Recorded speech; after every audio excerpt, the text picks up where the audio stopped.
हरे कृष्णा। इस पवित्र मार्गशीर्ष मास की आप सबको शुभकामनाएं। आज उसका दूसरा दिन है, तो चलिए आज की हमारी मार्गशीर्ष मास कथा श्रृंखला के अगले अध्याय की ओर आगे बढ़ते हैं। पिछली कड़ी में हमने सुना कि देवर्षि नारद मुनि ने नारायण ऋषि से भगवान श्री कृष्ण के आविर्भाव के विषय में जिज्ञासा प्रकट की थी और उसका उत्तर देते हुए ऋषि नारायण ने देवर्षि नारद मुनि को मार्गशीर्ष मास की महिमा का वर्णन किया। उसमें उन्होंने ऊर्ध्व पुंड्र तिलक और शंख की महिमा का भी गान किया था। तो चलिए इसी कथा को आगे बढ़ाते हुए आज के अध्याय का आरंभ करते हैं। नारद मुनि ने पूछा, वेद वेत्ताओं में श्रेष्ठ हे नारायण, किसकी प्रार्थना से और किस कारण से जगदीश्वर श्री कृष्ण ने इस भूतल पर अवतार लिया था? इसका उत्तर देते हुए श्री नारायण कहते हैं, हे देवर्षि, प्राचीन काल की बात है। वराह कल्प में पृथ्वी असुरों के अधिक भार से त्रस्त हो चुकी थी। शोक से अत्यंत पीड़ित होकर वो ब्रह्मा जी की शरण में गई। उसके साथ असुरों द्वारा प्रताड़ित किए गए सभी देवतागण भी थे।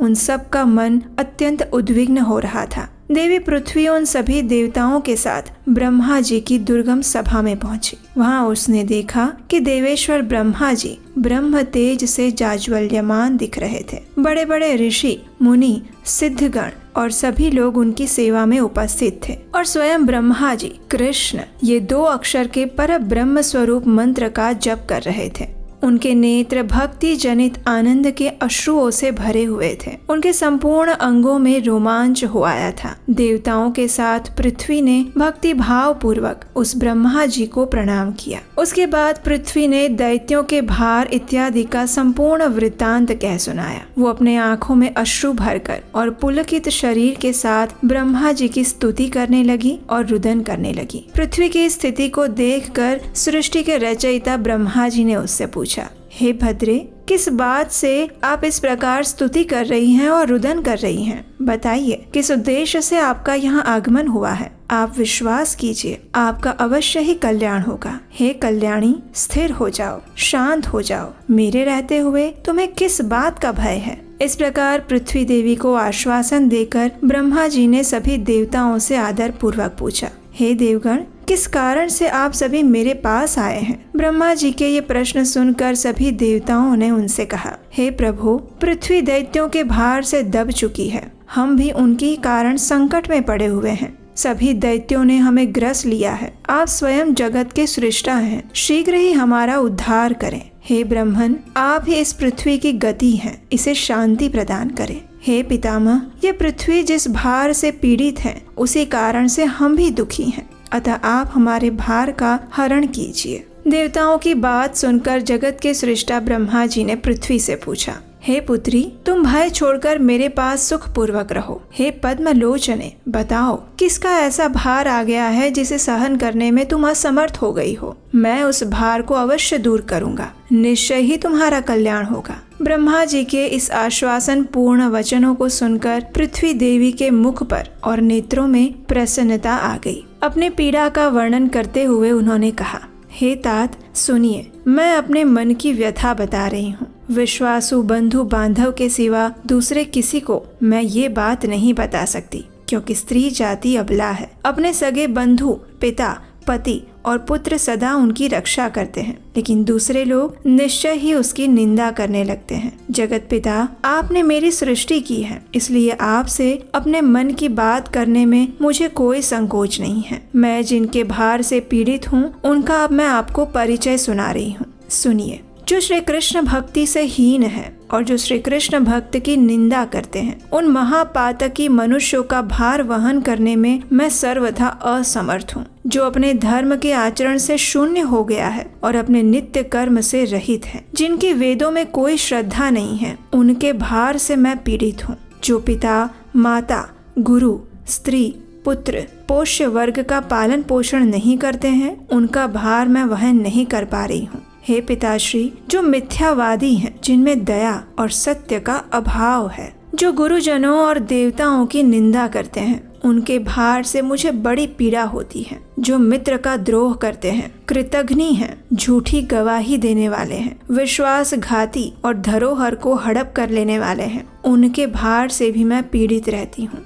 जो कल्याणमय सूक्तों, साम मंत्रों और एकमात्र मंगलकारी भगवान श्री हरि के नामों का विक्रय करते हैं, उनके भार से मुझे बड़ा कष्ट होता है। जो जीव घाती है, गुरुद्रोही है, ग्राम पुरोहित है, लोभी, मुर्दा जलाने वाले और ब्राह्मण होकर भी शूद्र का भोजन करने वाले हैं, उनके भार से मुझे बड़ा कष्ट होता है। जो मूढ़ व्यक्ति पूजा, यज्ञ, उपवास, व्रत और इन नियमों को तोड़ने वाले हैं, उनके भार से भी मुझे बड़ी पीड़ा होती है। जो पापी सदैव गौ, ब्राह्मण, देवता, वैष्णव, श्री हरि, हरि कथा और हरि भक्ति से द्वेष करते हैं, उनके भार से मैं पीड़ित रहती हूँ। हे विधाते, शंखचूड़ के भार से जिस प्रकार मैं पीड़ित थी, उससे भी अधिक दैत्यों के भार से इस समय मैं पीड़ित हूँ। हे प्रभु, यही सब मेरा कष्ट है और यही मुझ अनाथा का निवेदन है। यदि मैं आपसे सनाथ हूँ तो आप मेरे कष्ट के निवारण का उपाय बताएं। इस प्रकार कहकर पृथ्वी देवी बार बार रोने लगी। उनके इस रुदन को सुनकर कृपा निधान ब्रह्मा जी ने उनसे कहा, हे वसुधे, तुम्हारे ऊपर जो दस्यु भूत राजाओं का भार आ गया है, मैं किसी उपाय से अवश्य ही उसे हटाऊंगा। इस प्रकार पृथ्वी देवी को आश्वासन देकर सभी देवताओं के साथ जगत विधाता ब्रह्मा जी भगवान शिव के निवास स्थान कैलाश पर गए। वहां पहुंचकर उन्होंने कैलाश के रमणीय आश्रम और भगवान शंकर को देखा। वे गंगा जी के तट पर अक्षय वट के नीचे बैठे हुए थे। उन्होंने व्याघ्र चर्म पहना था। दक्ष कन्या की हड्डियों के आभूषण से वे विभूषित थे। उनके हाथ में त्रिशूल और पट्टिश धारण किया हुआ था। उनके 5 मुख और प्रत्येक मुख में 3-3 नेत्र थे। अनेक सिद्धियों ने उन्हें घेर लिया हुआ था। वे योगिंद्र गणों द्वारा सेवा पा रहे थे और कौतूहल पूर्वक गंधर्वों का संगीत सुन रहे थे। अपने 5 मुखों द्वारा श्री हरि के एकमात्र मंगल नाम का जप कर रहे थे। गंगा जी में उत्पन्न कमलों के बीजों की माला से जप करते समय उनके शरीर में रोमांच आ रहा था। और इसी समय ब्रह्मा जी, पृथ्वी और नतमस्तक सभी देवताओं के साथ भगवान महादेव के सामने आकर उपस्थित हुए। जगत गुरु को आया देखकर भगवान शंकर शीघ्र ही भक्ति भाव से उठकर खड़े हुए। उन्होंने प्रेम पूर्वक मस्तक झुकाकर उन्हें प्रणाम किया। उसके बाद सभी देवताओं ने तथा पृथ्वी ने भी पूर्ण भक्ति भाव से भगवान चंद्रशेखर शिव को प्रणाम किया और भगवान शिव ने उन सभी को आशीर्वाद दिया। ब्रह्मा जी ने पार्वती के नाथ भगवान शिव से सारा वृत्तांत कह सुनाया और ये सुनकर भक्त वत्सल शंकर ने तुरंत ही मुंह नीचे कर लिया। भक्तों पर कष्ट आया सुनकर देवी पार्वती और परमेश्वर शिव को बड़ा दुख हुआ। उसके बाद ब्रह्मा जी और भगवान शिव ने समस्त देवगणों और पृथ्वी देवी को सांत्वना देकर घर लौटा दिया और वे दोनों देवेश्वर तुरंत धर्म के घर आए और उनके साथ विचार विमर्श करके वे तीनों भगवान श्री हरि के धाम चले गए। भगवान के उस परम धाम का नाम वैकुंठ है। वो जरा और मृत्यु को दूर भगाने वाला है। ब्रह्मांड से ऊपर उसकी स्थिति है। वह उत्तम लोक मानो वायु के आधार पर स्थित है। वास्तव में वो चिन्मय लोक श्री हरि से भिन्न न होने के कारण अपने आप में ही स्थित है। उसका दूसरा कोई आधार नहीं। उस सनातन धाम की स्थिति ब्रह्मलोक से 1 करोड़ योजन ऊपर है। दिव्य रत्नों द्वारा निर्मित विचित्र वैकुंठ धाम का वर्णन कर पाना कवियों के लिए भी असंभव है। पद्मराग और नीलमणि के बने हुए राजमार्ग उस धाम की शोभा बढ़ाते हैं। मन के समान तीव्र गति से जाने वाले ब्रह्मा जी, भगवान शिव और धर्म सब के सब उस मनोहर वैकुंठ धाम में जा पहुँचे। भगवान श्री हरि के अंतःपुर में जाकर उन सब ने वहाँ उनके दर्शन किए। वे श्री हरि दिव्य रत्नमय अलंकारों से विभूषित होकर रत्न सिंहासन पर बैठे थे। रत्नों के बाजूबंद, कंगन और नुपुर उनके हाथ और पैरों की शोभा बढ़ा रहे थे। दिव्य रत्नों के बने हुए 2 कुंडल उनके दोनों गालों पर झलमला रहे थे।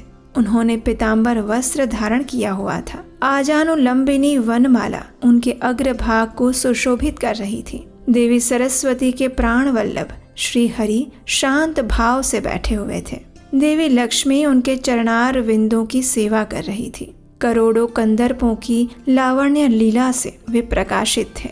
उनकी 4 भुजाएं थी और मुख पर मंद मुस्कान उनकी छटा छा रही थी। सुनंद, नंद और कुमुद आदि पार्षद उनकी सेवा में लगे हुए थे। उनका संपूर्ण अंग चंदन से चर्चित था और उनका मस्तक रत्नमय मुकुट से झगमगा रहा था। वे परम आनंद स्वरूप भगवान अपने भक्तों पर अनुग्रह करने के लिए व्याकुल दिखाई दे रहे थे। हे मुने, ब्रह्मा आदि देवेश्वरों ने भक्ति भाव से उनके चरणों में प्रणाम किया और श्रद्धा पूर्वक मस्तक झुकाकर प्रेम और भक्ति के साथ उनकी स्तुति करने लगे। और उस समय वे परम आनंद में डूबे हुए थे। उनके अंगों में रोमांच आ गया।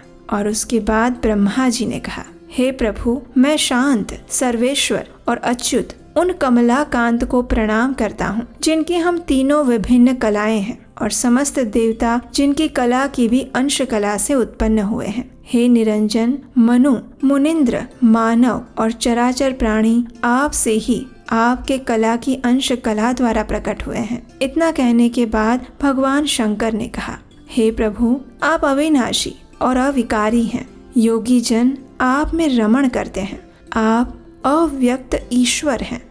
आपका आदि नहीं है, परंतु आप सबके आदि हैं। आपका स्वरूप आनंदमय है। आप सर्वरूप हैं। अणिमा इत्यादि सिद्धियों के कारण सबके कारण हैं। सिद्धि के ज्ञाता, सिद्धिदाता और सिद्धि रूप हैं। आपकी स्तुति करने में भला कौन समर्थ हो सकता है। अब भगवान की स्तुति करते हुए धर्म ने कहा, जिस वस्तु का वेद में निरूपण किया गया है उसी का विद्वान लोग वर्णन कर सकते हैं। जिनको वेद में ही अनिर्वचनीय कहा गया है उनके स्वरूप का निरूपण भला कौन कर सकता है। जिसके लिए जिस वस्तु की संभावना की जाती है वो गुण रूप होती है और वही उसका स्तवन है, जो निर्मल और गुणों से पृथक है। उन परमात्मा की मैं क्या ही स्तुति करूं। हे महामुने, ब्रह्मा आदि का किया हुआ ये स्तोत्र जो 6 श्लोकों में वर्णित है, उसे पढ़कर मनुष्य दुर्गम संकट से मुक्त हो जाता है और मनोवांछित फल को प्राप्त करता है। और वो स्तोत्र इस प्रकार है। ब्रह्मा उवाच नमामि कमलाकांतं शांतं सर्वेशमच्युतं वयं यस्य कलाभेदः कलांश कलयासुरः मनवश्च मुनीन्द्राश्च मानुषाश्च चराचरः कलाकलांश कलया भूतास्त्वत्तो निरञ्जन। श्रीशंकर उवाच त्वामक्षयम् अक्षरं वा राममव्यक्तमीश्वरम् अनादिमादिम् आनन्द रूपिणं सर्वरूपिणम् अणिमादिकसिद्धीनां कारणं सर्वकारणं सिद्धिज्ञं सिद्धिदं सिद्धि रूपं कः स्तोतुमीश्वरः। धर्म उवाच वेदे निरूपितं वस्तु वर्णनीयं विचक्षणैः वेदे निर्वचनीयं यत् निर्वक्तुं च कः क्षमः यस्य संभावनीयं यद्गुणरूपं निरञ्जनं तदतिरक्तं स्तवनं किमहं स्तौमि निर्गुणम्। ब्रह्मादिनामिदं स्तोत्रं 6 श्लोकोक्तं महामुने पठित्वा मुच्यते दुर्गात् वांछितं च लभे नरः। इस प्रकार सभी देवताओं की स्तुति को सुनकर साक्षात श्री हरि ने उनसे कहा, आप सभी लोग गोलोक वृंदावन में जाएं। पीछे से मैं स्वयं लक्ष्मी के साथ आऊंगा। श्वेत द्वीप निवासी वे नर और नारायण मुनि तथा सरस्वती देवी ये भी गोलोक में जाएंगे। अनंत शेषनाग, मेरी माया, कार्तिकेय, गणेश और वेद माता सावित्री ये सब भी पीछे से निश्चित ही वहां जाएंगे। वहां मैं गोपियों और राधा के साथ द्विभुज श्री कृष्ण रूप से निवास करता हूँ। यहाँ सुनंद आदि पार्षदों और लक्ष्मी के साथ रहता हूँ। नारायण, श्री कृष्ण और श्वेत द्वीप निवासी विष्णु मैं ही हूँ। ब्रह्मा आदि अन्य संपूर्ण देवता मेरी ही कलाएं हैं। देव, असुर और मनुष्य आदि प्राणी मेरी कला की अंश कला की कला से उत्पन्न हुए हैं। आप सभी लोग गोलोक जाइए, वहाँ आपके अभिष्ट कार्य की अवश्य सिद्धि होगी और उसके बाद हम भी सबकी इष्ट सिद्धि के लिए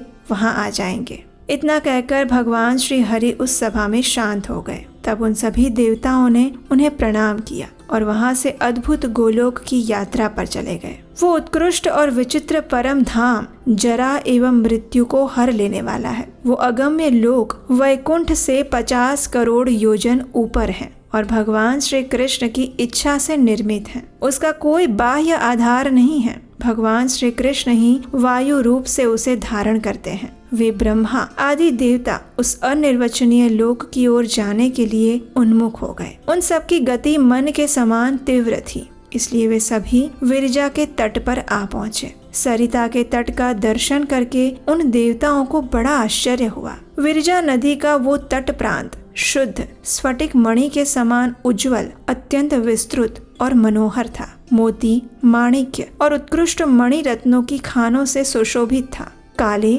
उज्जवल, हरे और लाल रत्नों की श्रेणियों से उद्भासित हो रहा था। उस तट पर कहीं तो मूंगों के अंकुर प्रकट हुए हैं जो अत्यंत मनोहर दिखाई देते हैं। कहीं बहुमूल्य उत्तम रत्नों की अनेक खानें उसकी शोभा बढ़ाती हैं। कहीं श्रेष्ठ निधियों के आकर उपलब्ध होते हैं जिनसे वहाँ की छटा आश्चर्यचकित कर देती है। वो दृश्य विधाता के भी दृष्टि पथ में आने वाला नहीं है। हे मुने, विरजा के किनारे कहीं पर पद्मराग और इंद्रनील मणियों की खानें थी, तो कहीं मरकत मणि की खानें श्रेणीबद्ध दिखाई दे रही थी। कहीं स्यमंतक मणि की और कहीं स्वर्ण मुद्राओं की खानें शोभा पा रही थी। कहीं बहुमूल्य पीले रंग की मणि श्रेणियों के आकर विरजा तट को अलंकृत कर रही थी, तो कहीं पर रत्नों के, तो कहीं कौस्तुभ मणि के और कहीं अनिर्वचनीय मणियों के उत्तम आकार विराजित थे। विरजा के उस तट प्रांत में कहीं कहीं पर उत्तम रमणीय विहार स्थल भी उपलब्ध थे। उस परम आश्चर्यजनक तट को देखकर वे सभी देवतागण उस नदी के पार गए। वहां जाने पर उन्हें पर्वतों में श्रेष्ठ शतशृंग दिखाई दिया, जो अपनी शोभा से मन को मोह लेता था। दिव्य पारिजात वृक्षों की वनमालाएं उसकी शोभा बढ़ा रही थी। वो पर्वत कल्प वृक्षों और काम धेनुओं द्वारा सभी ओर से घिरा हुआ था। उसकी ऊंचाई 1 करोड़ योजन थी और लंबाई 10 करोड़ योजन। उसके ऊपर की चौरस भूमि 50 करोड़ योजन विस्तृत थी। वो पर्वत 4 दीवारी की भांति गोलोक के चारों ओर फैला हुआ था और उसी के शिखर पर उत्तम गोलाकार रास मंडल है, जिसका विस्तार 10 योजन है। उस रास मंडल सुगंधित पुष्पों से भरे हुए सहस्त्रों उद्यानों से सुशोभित हैं और उन उद्यानों में भ्रमर समूह छाए रहते हैं। सुंदर रत्नों और द्रव्यों से संपन्न अगणित क्रीड़ा भवन और कोटि सहस्त्र रत्न मंडप उसकी शोभा बढ़ा रहे थे। रत्नमयी सीढ़ियों, श्रेष्ठ रत्न निर्मित कलांशों और इंद्रमणि के शोभाशाली खंभों से उस मंडल की शोभा और बढ़ गई थी। उन खंभों में सिंदूर के समान रंग वाली मणियां जड़ी गई थी। बीच बीच में लगे हुए मनोहर इंद्रनील नामक रत्नों से वे मंडित थे। रत्नमय परकोटों में जटित भांति भांति के मणि रत्न उस रास मंडल की वृद्धि कर रहे थे। उसमें चारों दिशाओं की ओर 4 दरवाजे हैं, जिनमें सुंदर किवाड़ लगे हुए हैं। उन दरवाजों पर रस्सियों में गूंथे हुए आम्र पल्लव बंधनवार के रूप में शोभा दे रहे हैं। वहाँ दोनों ओर झुंड के झुंड केले के खंभे आरोपित हुए हैं। श्वेत धान्य, पल्लव समूह, फल तथा दुर्वा दल आदि मंगल द्रव्य उस मंडल की शोभा बढ़ा रहे थे। चंदन, अगरू, कस्तूरी और कुमकुम युक्त जल का वहाँ सभी ओर छिड़काव हुआ है। हे मुने, रत्नमय अलंकारों और रत्नों की मालाओं से अलंकृत करोड़ों गोप किशोरियों के समूह से रास मंडल घिरा हुआ है। वे सभी गोप कुमारियां रत्नों के बने हुए कंगन, बाजूबंद और नुपुरों से विभूषित हैं। रत्न निर्मित युगल कुंडल उनके गंड स्थल की शोभा बढ़ाते हैं। उनके हाथों की अंगुलियां रत्नों की बनी हुई है। अंगूठियों से विभूषित होकर बड़ी सुंदर दिखाई देती है। रत्नमय पाशक समूहों से उनके पैरों की अंगुलियां उद्भासित होती हैं। वे गोप किशोरियां रत्नमय आभूषणों से विभूषित हैं। उनके मस्तक उत्तम रत्नमय मुकुटों से जगमगा रहे हैं। नासिका के मध्य भाग में गज मुक्ता की बुला के बड़ी शोभा दे रही है। उनके भाल देश में सिंदूर की बिंदी लगी हुई है और साथ ही आभूषण पहनने के स्थानों में दिव्य आभूषण धारण करने के कारण उनकी दिव्य प्रभा और कांति उद्दीप्त हो उठी है। वे सभी चंदन द्रव से चर्चित हैं। उनके अंगों पर पीले रंग की रेशमी साड़ी शोभा पा रही है। बिंब फल के समान अरुण अधर उनकी मनोहरता बढ़ा रहे हैं। उनके नेत्र शरद काल के प्रफुल्ल कमलों की शोभा को छीन लेते हैं। उनमें कस्तूरी पत्रिका से युक्त काजल की रेखा शोभा वृद्धि कर रही है। उनके केश प्रफुल्ल मालती पुष्प की मालाओं से सुशोभित हैं। पक्षीराज गरुड़ की चोंच की शोभा से संपन्न उन्नत नासिका से वे सब की सब विभूषित हैं। गजराज के युगल गंड स्थल की भांति उन्नत उरोजों के भार से वे झुकी सी जान पड़ती हैं। उनका हृदय श्री कृष्ण विषयक अनुराग के देवता कंदर्प के बाण प्रहार से जर्जर हुआ रहते हैं। श्री राधिका के चरणार विंदों की सेवा में निरंतर संलग्न रहने का सौभाग्य उन्हें प्राप्त होता है और यही उनका मनोरथ है। ऐसी गोप किशोरियों से भरा पूरा वो रास मंडल श्री राधिका की आज्ञा से सुंदरियों के समुदाय द्वारा रक्षित है। असंख्य सुंदरियां उसकी रक्षा में नियुक्त रहती हैं। श्वेत, रक्त एवं लोहित वर्ण वाले कमलों से व्याप्त और सुशोभित लाखों क्रीड़ा सरोवर रास मंडल को सभी ओर से घेरे हुए हैं, जिनमें असंख्य भ्रमरों के समुदाय हैं। सहस्त्रों पुष्पित उद्यान और फूलों की शैयाओं से संयुक्त असंख्य कुंज कुटीर रास मंडल की सीमा में यत्र तत्र फैले हुए हैं। उन कुटीरों में भोग उपयोगी द्रव्य, कर्पूर, तांबुल, वस्त्र, रत्नमय प्रदीप, श्वेत चंवर, दर्पण, विचित्र पुष्प मालाएं सभी ओर सजा कर रखी गई हैं। इन समस्त उपकरणों से रास मंडल की शोभा अत्यंत बढ़ गई है। इस रास मंडल को देखकर जब सभी देवता पर्वत की सीमा से बाहर हुए तो उन्हें विलक्षण, सुंदर, रमणीय वृंदावन के दर्शन हुए। वृंदावन श्री राधा रानी और माधव को अत्यंत प्रिय है। वो उन्हीं दोनों का क्रीड़ा स्थल है। उसमें कल्प वृक्षों के समूह शोभा पाते हैं। विरजा तीर के नीर से भीगे हुए मंद समीर उस वन के वृक्षों को धीरे धीरे आंदोलित करते रहते हैं। कस्तूरी युक्त पल्लवों का स्पर्श करके चलने वाली मंद वायु का संपर्क पाकर वो सारा वन सुगंधित बन जाता है। वहाँ सर्वत्र कोकिलों की काकली सुनाई देती है।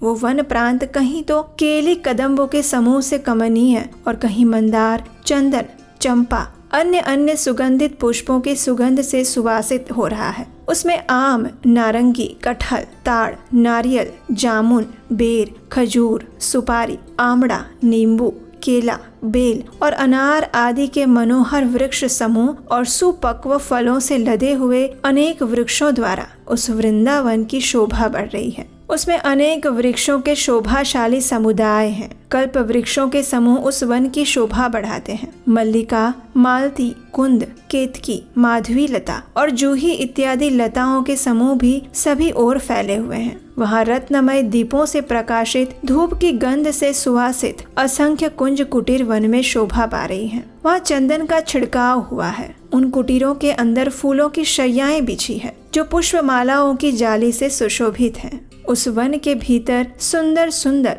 और मनोहर 32 कानन हैं। रत्नमय अलंकारों की शोभा से संपन्न गोपांगनाओं के समूह से वो वन आवेष्टित है और करोड़ों गोपियां श्री राधा की आज्ञा से उसकी रक्षा करती हैं। हे मुने, वृंदावन सुपक्व, मधुर और स्वादिष्ट फलों से संपन्न तथा गोष्ठों और गौओं के समूह से परिपूर्ण है। वहाँ सहस्त्रों पुष्प उद्यान सदा खिले हुए और सुगंध से भरे हुए रहते हैं। भगवान श्री कृष्ण के तुल्य रूप वाले तथा उत्तम हार से विभूषित 50 करोड़ गोपों के विविध विलासों में विलसित इस रमणीय वृंदावन को देखते हुए वो सभी देवतागण गोलोक धाम में आ पहुँचे, जो कि चारों ओर से गोलाकार और कोटि योजन विस्तृत है। वो सभी ओर से रत्नमय परकोटों द्वारा घिरा हुआ है। उसमें 4 दरवाजे हैं। उन दरवाजों पर द्वारपालों के रूप में विराजमान सभी गोप समूह उनकी रक्षा करते हैं। श्री कृष्ण की सेवा में लगे रहने वाले गोपों के आश्रम भी रत्नों से जटित और नाना प्रकार के भोगों से संपन्न हैं